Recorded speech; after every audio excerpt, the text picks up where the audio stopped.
Clothestime was a retailer of discount sportswear, dresses, and accessories for junior-sized women that opened in 1974 and closed in 1995.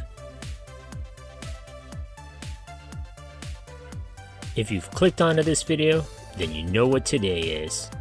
It's Throwback Thursday.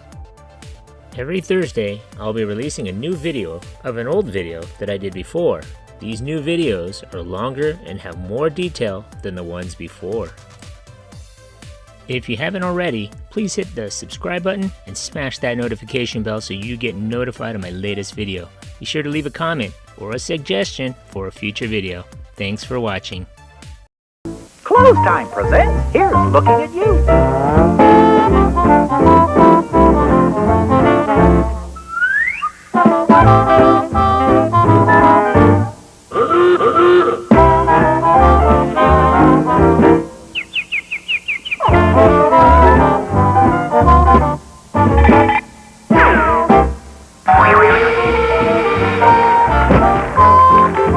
Wardrobe by Clothestime.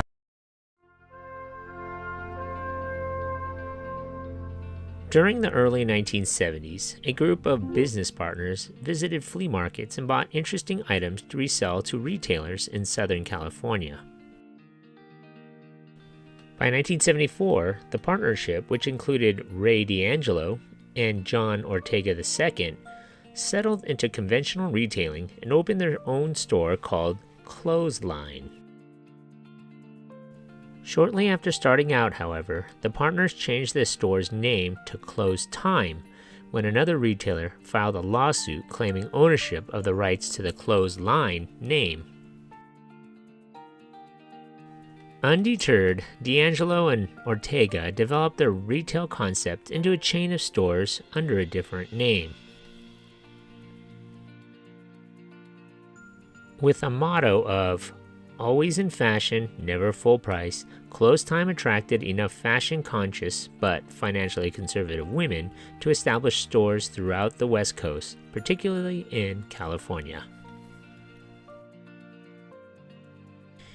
Each store averaged about 4,000 square feet in size and stocked a variety of in-season sportswear, dresses, career wear, and accessories for women. Approximately 50% of the items carried were fashion merchandise, while the remaining 50% were comprised of basic wardrobe items. A typical sales transaction totaled about $28. Unlike competing discount stores, Clothestime appealed not only to teens and college students, but also to women up to 35 or 40 years old.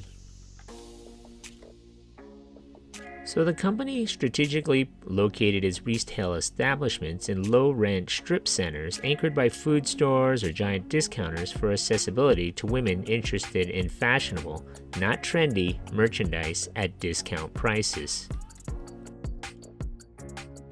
Our customer is definitely value-driven, D'Angelo once explained. She looks like it. The fashion aspects of clothes before the price tag, but she can't afford to pay a lot. In 1983, D'Angelo and Ortega made Clothestime a public company, after which rapid growth of the retailer followed. By 1984, Clothestime operated 155 stores. Within 3 years, the chain grew to 338 establishments. Profits in 1987 totaled $12 million. As the decade closed, Clothestime reapproached its merchandising mix. In 1989, the company moved beyond name brands and off-pricing by introducing its own private label items in addition to higher-priced career wear. The company lost $2.2 million that year and barely balanced profits with expenses in 1990 and 1991.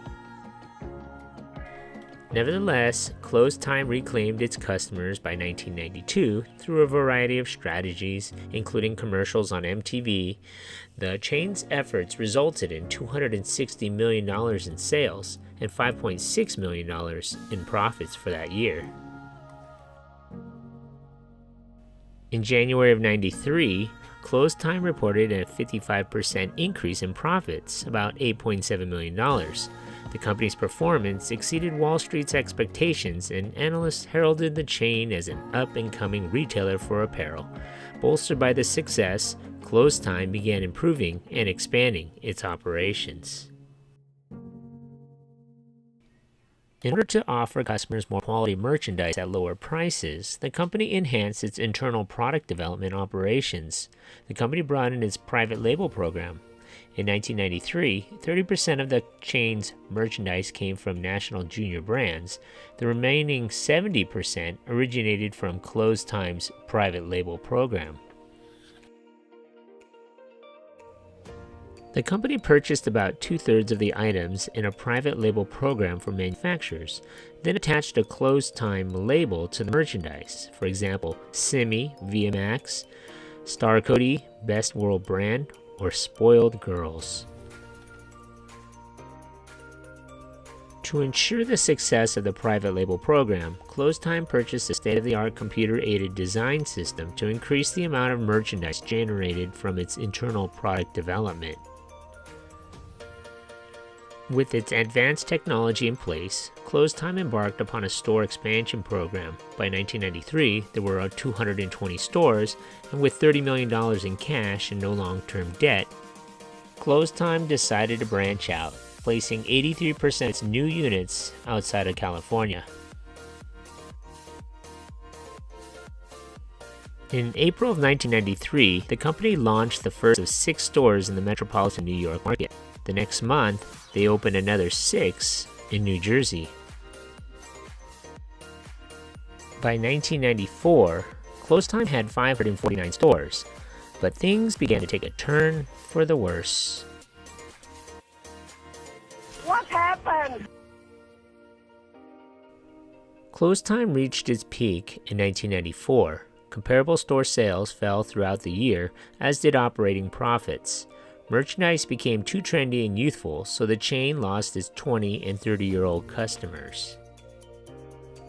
The company changed its buying staff, added more dresses, and featured more career clothes that doubled as casual wear, for instance, blazers. While these efforts raised quality standards, they did not satisfy the store's customer base. Chain's decline continued. In December of 1995, Clothestime began reorganization under Chapter 11 bankruptcy proceedings. Clothestime closed 170 stores, leaving 360 in the chain. Losses grew to $13.8 million, and more stores closed. During the fourth quarter of 1996, finance was hired to sell the chain. By 2003, the company had gone out of business. At its peak, Clothestime numbered 549 locations, 4,100 employees nationwide, and was once a rising star. Clothestime in pop culture was actually featured in Back to the Future. Clothestime can be seen when Marty is running towards the Twin Pines Mall in Back to the Future.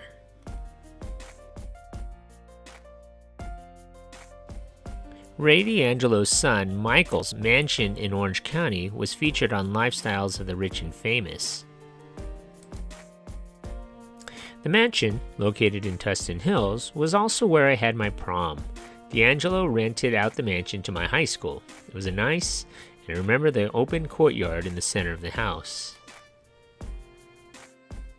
In 2013, Clothestime, which had been out of business since 2003, still owed the state of California nearly $2.9 million in unpaid taxes. Hey, if you just watched my video, thanks for watching. Hit that like button and please subscribe to Eric C. Productions.